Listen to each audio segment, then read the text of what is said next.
teman-teman, kembali lagi kita masuk ya dan membahas perkuliahan untuk hubungan masyarakat. Pada kesempatan kali ini kita membahas terkait dengan opini publik ya. Ini pertemuan ke-9 dan kita akan mencoba melihat nanti bagaimana kaitannya antara opini publik dengan hubungan masyarakat.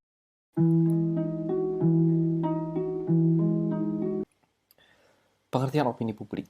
Jadi eh, opini publik itu adalah suatu hal yang berkembang di masyarakat ya teman-teman. Contoh misalnya, kalau teman-teman saya tanya terkait dengan polisi lalu lintas, maka apa anggapan teman-teman terkait dengan polisi lalu lintas? Pasti kesannya negatif, opininya negatif. Kalau saya tanya terhadap teman-teman terkait dengan anggota dewan, mungkin sebagian besar teman-teman juga akan beropini negatif pula. Nah, opini ini bisa juga disebut sebagai stereotype atau suatu pemahaman dan juga ini ya, bukan hanya pemahaman tetapi apa yang diyakini oleh masyarakat terhadap suatu hal. Jadi kalau kita lihat secara etimologi atau secara teoritikal kaitannya dengan kosakata ya secara harfiahnya, opini publik ini merupakan terjemahan dari kosakata bahasa Inggris public opinion. Nah, kalau kita tinjau dari asal katanya ya, public opinion ini berasal dari bahasa Latin. Jadi opinion itu berasal public dan opinion itu berasal dari bahasa Latin yaitu publicus dan juga opinari, gitu ya.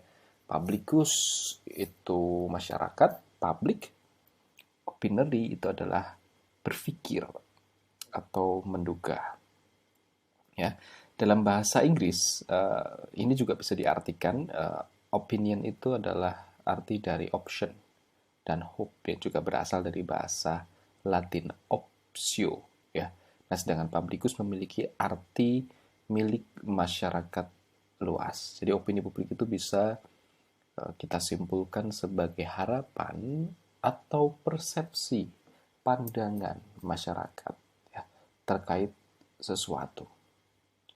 Kenapa opini publik ini berkaitan dengan hubungan masyarakat? Karena bagaimana seorang PR atau public relation di dalam membangun opini publik ini menjadi penting. Sekarang ada namanya branding gitu ya, personal branding atau bahkan mungkin institution branding ya, atau bahkan mungkin organizational branding juga ada. Selain product branding ya atau market branding ya, membrandingkan pemasaran. Ini sekarang menjadi tren sekali teman-teman. Bagaimana bukan hanya barang, bukan hanya benda mati yang kemudian dibrandkan, ternyata benda hidup juga bisa dibrandkan begitu. Artinya sosok seseorang itu bisa dibentuk opininya. Sosok institusi itu juga bisa dibentuk opininya. Sosok organisasi itu juga bisa dibentuk opininya. Siapa yang bisa membentuk atau siapa yang bisa membangun opini itu? Tidak lain tidak bukan adalah PR atau public relation. Nah, di sini hubungan masyarakat memiliki peranan yang sangat penting di dalam membentuk suatu opini publik. Sedangkan kalau kita misalnya mau melihat di sini teman-teman, opini publik menurut para ahli.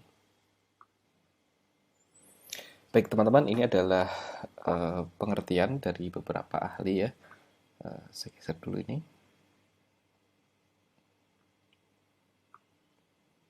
Yang ahli yang pertama adalah Fraser Moore ya.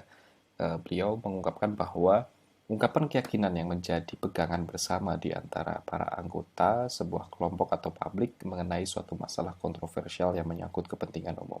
Jadi di sini Fraser Moore lebih menekankan kepada ungkapan atau apa yang kemudian diyakini masyarakat itu terjadi dalam suatu permasalahan yang kontroversial. Nah, sehingga kajian dari Fraser Moore di sini lebih difokuskan kepada masalah ya. Jadi permasalahan yang kemudian dihadapi. Nah, kemudian yang kedua adalah Leonardo W. Du dalam Sumerat. Opini publik adalah sikap orang-orang mengenai suatu persoalan, di mana mereka merupakan anggota dari sebuah masyarakat yang sama. Nah, kalau Leonardo W. Wood, dia lebih menekankan kepada sikap orang-orang ya mengenai suatu permasalahan. Jadi, bagaimana orang-orang menanggapi permasalahan itu bukan hanya dari sudut pandang saja, tetapi dari bisa dari segi dia kemudian melihat sesuatu, dari segi dia berpartisipasi atau bahkan mungkin ikut terlibat atau paling tidak seperti ini. Bagaimana dia memandang, bukan hanya memandang, tetapi lebih kepada bersikap, begitu ya. Lebih kepada dia itu mau menanggapi atau seolah acuh tak acuh, begitu terhadap suatu permasalahan. Kemudian, Emory Burgadus. Emory Burgadus ini lebih menekankan kepada ini ya, dia lebih condong untuk melakukan diskusi dan mengumpulkan beberapa pengertian dari opini publik ini. Jadi Emory Burgadus dia lebih menggarisbawahi bahwa opini itu bukan hanya pendapat individu-individu yang dikumpulkan. Jadi bukan hanya X, Y, Z yang kemudian berpendapat, namun opini publik itu lebih kepada tiga hal yang lebih ditekankan di sini. Yang pertama adalah tidak ada kata sepakat dalam opini publik, ya. Jadi tidak ada kelompok yang kemudian menyepakati sesuatu akan dibuat seperti apa, kemudian bagaimana, ya, dan juga ketentuan yang baku terhadap hal tersebut. Yang kedua, tidak merupakan sejumlah pendapat yang dihitung secara numerikal. Jadi bukan pada kuantitas, ya, banyak sedikitnya. Dan yang terakhir, opini publik hanya dapat berkembang di negara-negara demokratis yang mengakui freedom of the pers. Jadi biasanya opini publik itu memang dibentuk oleh pers, dibentuk oleh ini ya apa namanya, ya, bentuk oleh media massa begitu.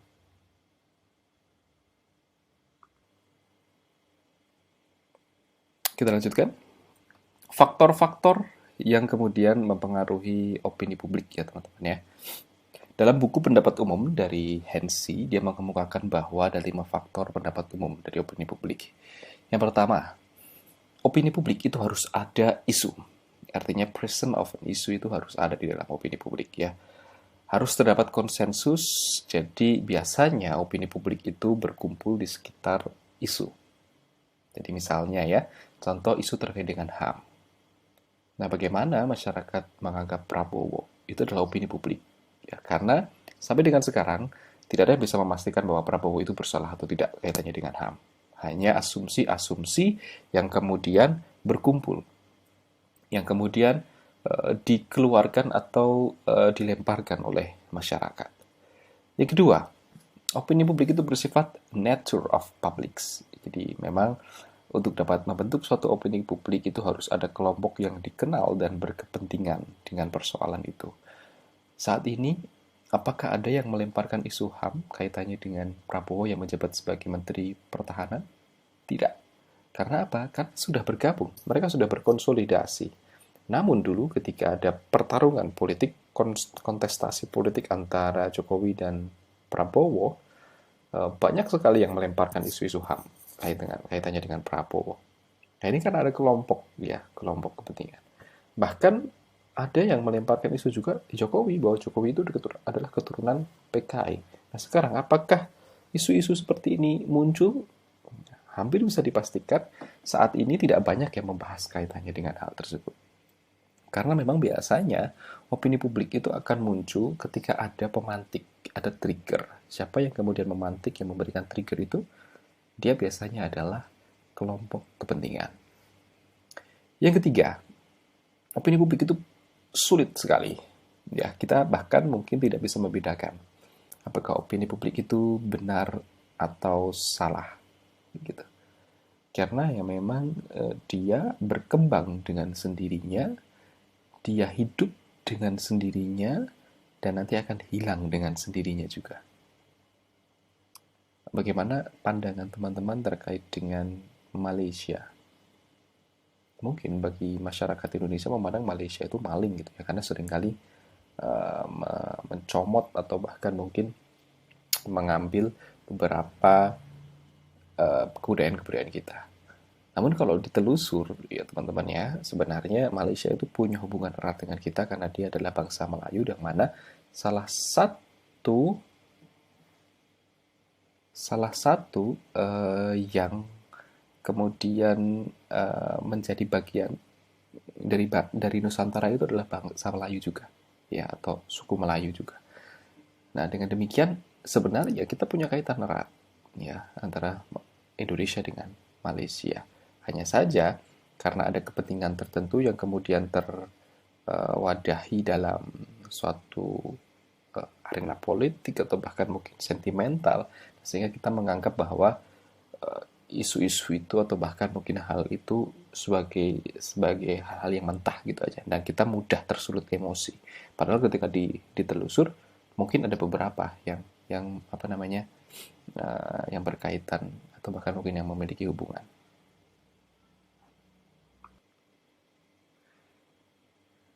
Yang ketiga, complex of preference. Jadi mengacu pada totalitas opini pada anggota masyarakat tentang suatu isu.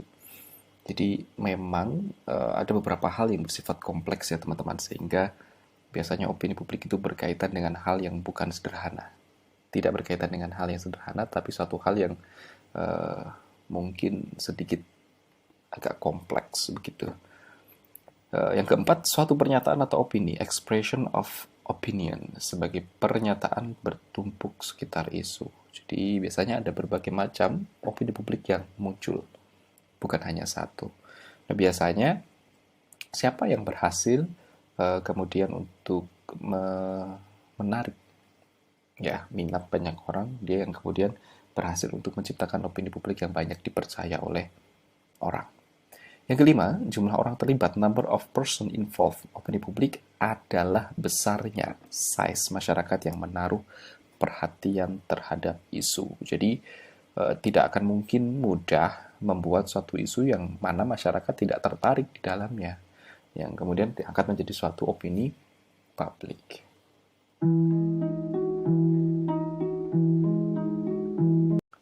Selanjutnya, ada beberapa jenis opini, teman-teman. Jadi ada opini perorangan, opini pribadi, opini publik, opini atau pendapat umum, dan opini khalayak. Di sini mungkin teman-teman bertanya-tanya, apa bedanya opini perorangan dengan opini pribadi, gitu ya. Nah, kita akan coba tadi melihat satu persatu ya.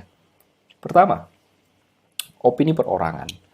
Opini perorangan adalah keadaan di mana opini yang dikemukakan oleh seseorang secara terbuka di muka orang lain yang sedang berada dalam kelompok baik formal maupun informal. Jadi semisal teman-teman bertemu dengan saya, kemudian kita mengobrol kaitannya dengan Thomas Cup dan Uber Cup, dan teman-teman di situ beropini, ya. Nah, Indonesia ini menjadi salah satu negara yang patut untuk diperhitungkan dalam kancah berbulu tangkisan, karena kita memiliki segudang prestasi. Nah, tapi kenapa kita tidak bisa sebesar Brazil atau bahkan mungkin negara-negara yang memiliki prestasi di bidang sepak bola? Ya. Orang mungkin akan melihat Brazil itu kan pusatnya sepak bola, tapi belum tentu orang akan melihat Indonesia itu sebagai pusatnya bulu tangkis. Padahal kalau kita lihat dalam catatan prestasi, mungkin kita tidak kalah jauh ya dengan Brazil, yang mana dia punya raihan 5 Piala Dunia. Nah, ketika teman-teman menyampaikan itu terhadap saya, secara informal maupun informal, itu adalah opini perorangan. Ya. Selanjutnya, opini pribadi. Keadaan di mana opini yang dikemukakan oleh seseorang kepada orang lain yang mempunyai hubungan yang dekat dengannya atau dipercayainya. Pendapat atau opini pribadi mengandung unsur intimidasi atau keakraban. Jadi kalau tadi kan pembahasan yang bersifat general ya, maka disebut sebagai opini perorangan. Nah, contoh saya bertemu dengan salah satu dengan teman-teman di situ, di mana teman-teman sedang ada masalah. Kaitannya masalah mungkin kaitan dengan masalah pacar misalnya. Nah, kemudian teman-teman sangat murung, saya bertanya, kenapa kamu murung sekali? Kamu seperti tidak ada semangat hidup. Ya Pak, saya di ghosting. Gitu. Saya di ghosting sama gebetan saya. Gitu ya. Berapa lama kamu berhubungan? Baru 3 minggu, Pak. Umurmu berapa? 18 tahun, Pak. Nah, di situ saya, karena mungkin dekat dengan teman-teman, karena yang bertemu dengan saya itu adalah mahasiswa bimbingan saya, kita sudah akrab, sudah kenal, atau bahkan mungkin hubungannya bukan dosen dan mahasiswa ya. Contoh misalnya hubungan kakak adik. Ya, misalnya saya bertemu dengan teman-teman, saya posisinya sebagai seorang kakak. Saya di sini memberikan pendapat. Tenang saja, Dik. Kamu baru umur 18. Jodoh itu akan muncul di umur 18 sampai dengan umur 25 tahun atau bahkan mungkin sampai umur 30 tahun. Dan jodohmu itu adalah kisaran orang-orang yang pernah kamu temui sebelumnya, secara sadar atau tidak sadar. Jadi kamu jangan takut kamu di ghosting, ya. Ghosting itu adalah suatu pengalaman yang sangat berharga. Maka ke depan kamu ketika ada orang yang mendekati, maka kamu bisa tahu dan kamu bisa bersikap supaya kamu tidak di ghosting lagi.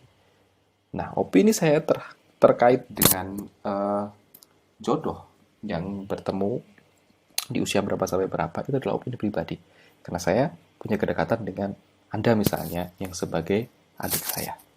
Ada sentimental di sini, ada intimidasi di sini. Ya, intimidasi di sini dimaksud dengan keakraban ya. Jadi intimidasi adalah keakraban. Kemudian opini publik. Opini publik adalah kesatuan pendapat yang timbul dari sekelompok orang yang berkumpul secara spontan dan membicarakan isu yang kontroversial. Teman-teman lihat video bagaimana seorang polisi membanting demonstran ya. Nah, kemudian setelah dibanting melakukan konferensi pers ya. Nah, maka disuruh minta maaf gitu ya dan memberitahu yang dibanting bahwa tidak apa-apa. Berselang 2-3 hari korban ini muntah-muntah, bahkan ada bagian lehernya yang tidak bisa digerakkan. Bahaya loh, itu bisa gegar otak, apalagi setelah dibanting dia kejang-kejang kan, itu pasti gegar otak gitu, pasti. Ya.